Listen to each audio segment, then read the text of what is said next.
Hello दोस्तों, welcome to my YouTube channel Adhyatm aur विज्ञान।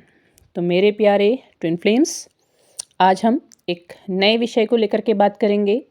कल हमने स्टकिंग को लेकर के बात करी थी। आज हम बात करेंगे समर्पण को लेकर। देखिए, हम एक एक टॉपिक पर एक एक कदम आगे बढ़ेंगे तो तभी हमारी जो यात्रा है वो सही तरीके से आगे बढ़ेगी। मैंने अधिकतर व्यूवर्स में देखा है कि वो बहुत सारी चीज़ें सर्च करते हैं, यूट्यूब में बहुत सारी चीज़ें ढूंढते रहते हैं, बहुत कुछ मिलता है यहाँ पर को। लेकिन जब हर चीज़ एक साथ होती है तो मिक्स होकर के खिचड़ी बन जाती है। दिमाग में भी फिर वो खिचड़ी ही पैदा करती है और इसीलिए फिर बार बार स्टकिंग की सिचुएशन आती है। बार बार ये समझ नहीं आता है कि अब आगे क्या होगा या अब हमें क्या करना है। कहीं ना कहीं कन्फ्यूज़न क्रिएट होता है। तो ये एक लंबी यात्रा है, ये एक दिन में पूरी नहीं होती है। अगर हम ध्यान करने के लिए कह रहे हैं तो एक दिन में ध्यान नहीं होता है, एक दिन में चक्र जागृत नहीं होते हैं। तो इस यात्रा में क्रम से आगे बढ़ना होता है और हर चीज़ को समय देना बहुत ज़रूरी होता है। जब आप हर चीज़ के पीछे समय देते हैं तब आप उसमें क्रम से आगे बढ़ते हैं। आप सभी ने स्कूल में पढ़ा हुआ है, सबने एजुकेशन ली हुई है। अगर एक ही दिन में आगे बढ़ जाना होता तो 12 दिन में 12वीं पास हो जाते।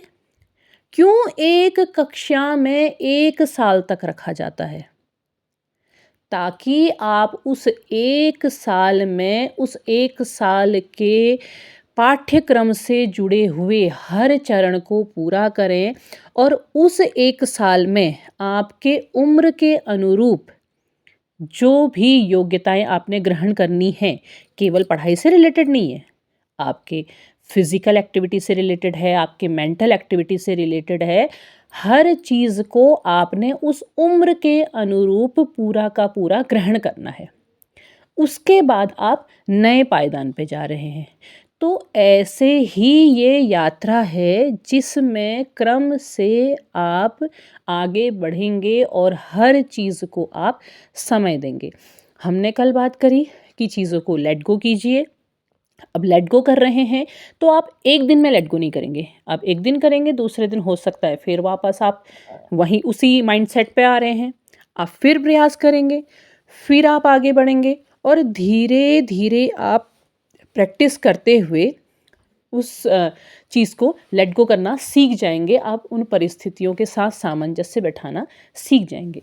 अब बात आती है आत्मसमर्पण की। मतलब कि हमने ये कहा कि हमने ईश्वर को पूरी तरह समर्पित कर दिया। जो रिलेशन है पूरी तरह ईश्वर को हमने सौंप दिया है कि हे ईश्वर, आपने जो मेरे जीवन के विषय में सोचा है उससे बेहतर कुछ भी नहीं हो सकता है।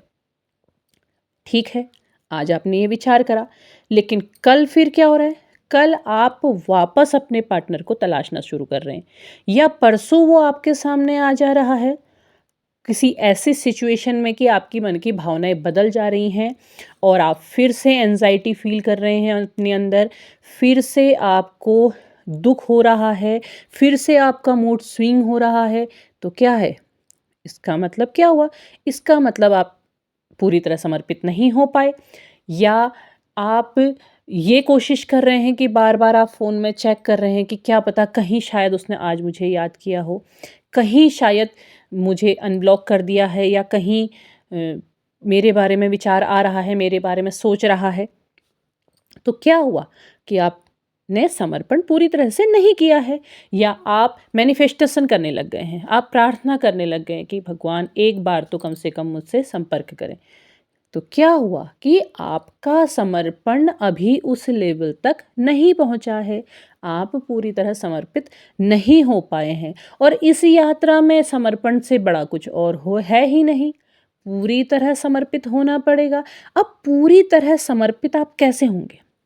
आप पूरी तरह समर्पित ऐसे होंगे जैसे आप अपने ट्विन के लिए समर्पित हुए थे। कब? जब आप बबल फेस में थे। बबल फेस में आपने क्या किया? आप पूरी तरह समर्पित हो गए। आपका ट्विन आपसे जो चाहता था वो करने को तैयार थे। आपके अंदर कोई प्रश्न था ही नहीं। आपको हर वो बात सही लगती थी जो आपके ट्विन पार्टनर ने आपसे कही। आपने कभी भी कोई प्रश्न नहीं किया होगा, और अगर आया भी होगा तो शायद उसे आपने लेट गो कर दिया होगा कि नहीं, शायद मैं ही गलत सोच रही हूँ, ये सही है।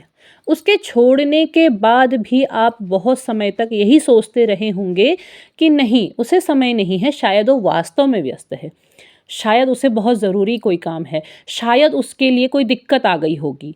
आप हर बार उसके अलावा कुछ नहीं सोच रहे, उसके बारे में कुछ गलत नहीं सोच रहे हैं, जो कुछ है सही है। तो आपका ईश्वर के प्रति समर्पण भी उस लेवल तक जाना है कि ईश्वर ने जो कुछ किया है वो बिल्कुल सही है। वो जो कर रहे हैं वो बिल्कुल सही है।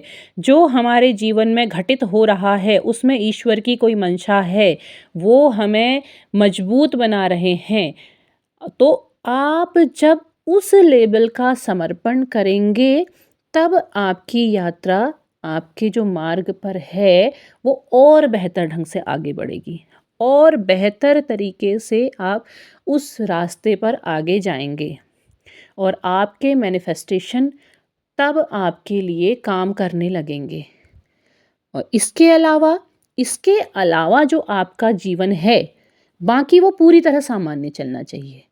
कहीं से कहीं तक आपके जीवन में उसका प्रभाव अलग से नहीं दिखाई देना चाहिए, मतलब कि आप अपने जीवन के दूसरे कर्तव्यों से विमुख नहीं हो सकते हैं, वो आपने करने ही हैं, वो आपकी जिम्मेदारियां हैं और वो आपके लिए पहले से विधाता ने तय किए हुए हैं, आप उनको नहीं छोड़ सकते।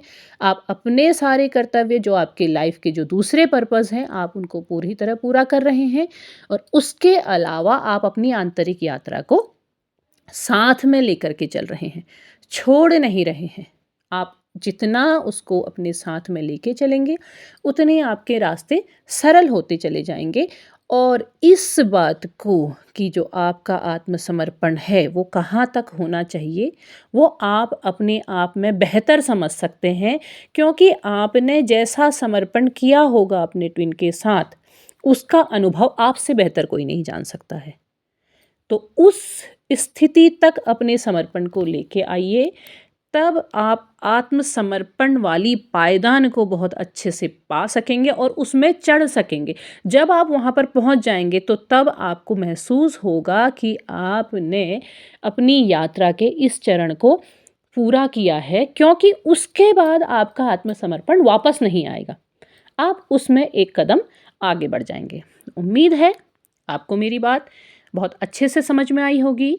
यदि समझ में आई हो तो प्लीज़ कमेंट करके ज़रूर अपने अनुभव मुझसे साझा कीजिएगा, अपनी बात मुझसे ज़रूर कहिएगा, क्योंकि मैं हर किसी की बात को पढ़ती हूँ और उन्हें जवाब भी देती हूँ और उनके सवालों का जवाब लेकर के ज़रूर आती हूँ।